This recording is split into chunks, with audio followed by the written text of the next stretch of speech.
کالا جادو کروانے والا دشمن اپنے ہی کالے جادو کی نحوست میں دفن ہو جائے گا۔ یہ عمل جو ہے یہ ایک مرتبہ زمین و آسمان کو ہلا کر رکھ دیتا ہے۔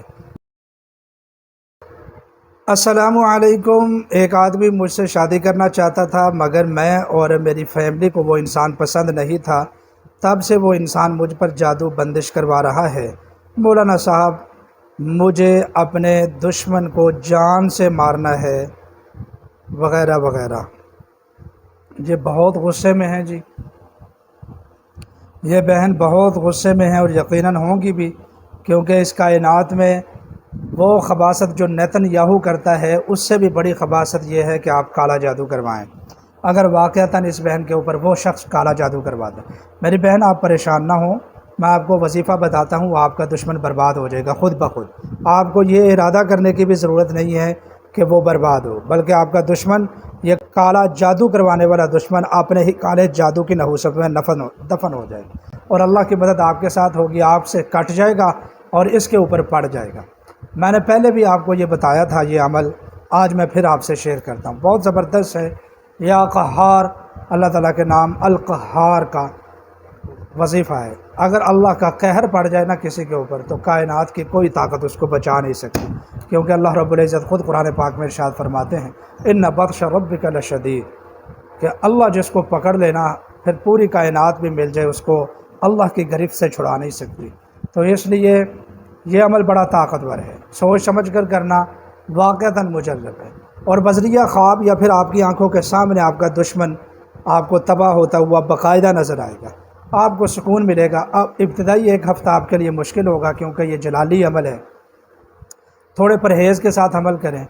اپنی زبان میں مٹھاس رکھیں، کسی کو گالی گلوچ نہ کریں، نماز کی پابندی کریں، قرآن پاک روزانہ کم از کم 1 سپارہ پڑھیں، اللہ تعالیٰ کے ناموں کا اور اسماء حسنہ کا، اور اسی طریقے سے درود پاک اور لا حول ولا قوت الا باللہ استغفار، اس طرح کے وظائف اور اس طرح کے اعمال سارا دن کرتے رہیں، اور رات کو 2 رکعت نماز حاجت کے لیے پڑھیں عشاء کے بعد، اور اپنے مصلی پر بیٹھ جائیں، پختہ تصور کے ساتھ 1400 مرتبہ یا قہار پڑھیں، یا قہارو یا قہارو یا قہار، پورے تلفظ کے ساتھ، اور یہ ہاں کی پوری تشدید ادا کرنی ہے، یا قہارو۔ اسی تشدید میں سب کچھ ہے، آپ لوگ ان باریکیوں کو سمجھتے نہیں ہیں، اسی تشدید میں سب کچھ ہے، اسی شد میں ساری سختی اسی شد میں ہے، لیکن بشرطے کہ آپ حق پر ہوں، اگر واقعتاً ایسا، ورنہ آپ رجت کا شکار ہوں گے اگر آپ نہ حق ہیں۔ خام خواہ یوں وظیفہ کرنے سے ظالم کے اوپر تب پڑتا ہے جب وہ ظالم ہو، اور اگر وہ ظالم نہ ہو تو پھر آپ کو نقصان ہوتا ہے۔ تو اس لیے لوگوں کو میں ہمیشہ یہ مشورہ دیتا ہوں کہ آپ جلالی اعمال نہ کریں بلکہ جمالی اعمال کریں۔ تو بہرحال یا قہار کا یہ عمل جو ہے یہ ایک مرتبہ زمین و آسمان کو ہلا کر رکھ دیتا ہے،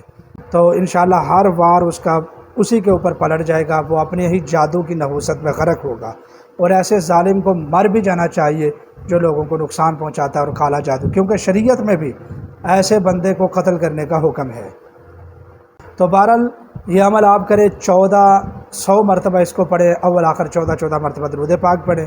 اور وظیفے کے آخر میں 1400 روپیہ صدقہ بھی کریں، کیونکہ یہ عمل بھاری عمل ہے، آپ کو اس کا کسی قسم کا نقصان نہ ہو۔ یا قہار 1400 مرتبہ آپ یہ عمل 21 دن تک کریں، دیکھیں کہ کام ہو گیا ہے تو بند کر دیں، اگر کام نہیں ہوا ہے تو آپ اس کو 41 دن تک کریں، اگر ضرورت پڑنے پر آپ اس کو 61 دن تک بھی لے کر جا سکتے ہیں۔ یاد رکھیں یہ پاورفل عمل ہے جو دشمن کے پرخشے اڑا کر رکھ دے گا، دشمن کی خیر نہیں ہوگی، کالا جادو کرنے والا دشمن آپ کی آنکھوں کے سامنے تباہ و برباد ہو جائے گا، اس کی عزت، اس کی شان و شوکت، اس کا مال و دولت، اس کی صحت، سب کچھ برباد ہو جائے گی، کیونکہ اس نے شریعت کے خلاف کام کیا ہے۔ اگر آپ یا قہارو کا یہ عمل اسی طرح کرتے ہیں جس طرح میں آپ کو مشورہ دے رہا ہوں، اللہ تعالیٰ سے دعا ہے کہ اللہ تعالیٰ ہماری عزتوں کی حفاظت فرمائے۔